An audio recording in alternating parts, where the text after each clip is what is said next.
Welcome to another episode of Between Lines. I'm joined by my co-host Ollie, and today we'll be tackling another sensitive topic affecting women's lives, one that can lead to their bodies being tragically sought after only in death: honor killings. Hey, everyone. This isn't just an old cultural notion, it's something that still shapes how people treat women today. And tragically, it can even lead to honor killings, where a woman's life is taken, often by her own family, simply because she's seen as having tainted the family name. Exactly. The idea that a woman's body holds her family's dignity is both outdated and dangerous.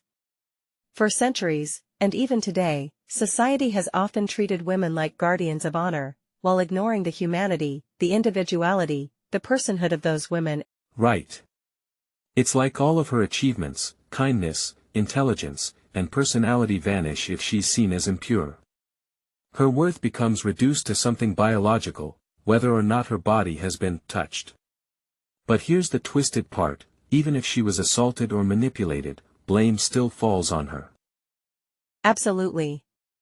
And let's be honest, in most of these situations, no one questions the man. He walks away unjudged. It's as if shame is exclusive to women. The man isn't asked about his morality, his intentions, or even his role in the act that supposedly destroyed a woman's purity. And yet, many men pride themselves on being religious or upholding traditions. Some genuinely want their daughters or sisters to live modestly. But here's the problem: that concern can quickly turn into control. A man may start to believe that his masculinity depends on how obedient or untouched the women around him are.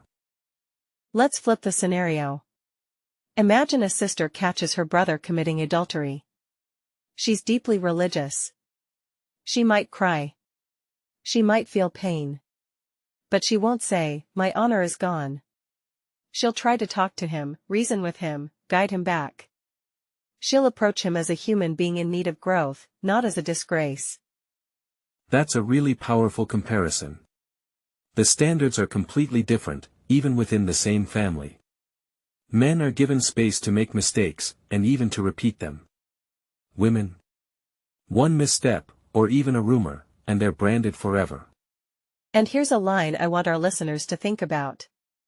Even if we accept the premise, the deeply flawed idea, that a woman becomes impious, dirty, and disgusting the moment she loses her virginity, then we have to admit something else: that dirt came from a man. Exactly. And the only reason that man isn't carrying the same guilt and shame is because, in most societies, men are not expected to have honor in the same way. Their moral character isn't scrutinized like women's is. It's as if honor is a woman's burden alone. Which begs the question, if we're going to tie honor to morality, shouldn't it apply equally to both genders? Why is a man allowed to be reckless, while a woman is punished even when she's the one who was taken advantage of? You're right. And I think many men don't even realize how deeply they've internalized this. They grow up believing that their sister's actions affect their status, but not the other way around. It's this idea that protecting her somehow makes him more of a man, when in reality, he's not protecting, he's possessing. Honor should be rooted in truth, character, and justice, not in control, suppression, or fear. And definitely not in the false belief that only women's behavior can shame a family. Yeah. And if we're being honest, honor killing isn't about restoring dignity. It's about ego. About power. About men not being able to handle their own sense of loss or embarrassment, so they take it out on someone more vulnerable. Our hope is that by having conversations like this, we can slowly untangle these dangerous ideas and help rebuild a sense of dignity that belongs to each person, man or woman, equally. Exactly. We all have to take responsibility for our own actions, not scapegoat someone else for our shame. Thanks for listening. If today's episode made you pause or challenged how you've been taught to think, that's the whole point. Keep questioning. Keep digging. And keep reading between lines. Until next time, stay thoughtful and stay human.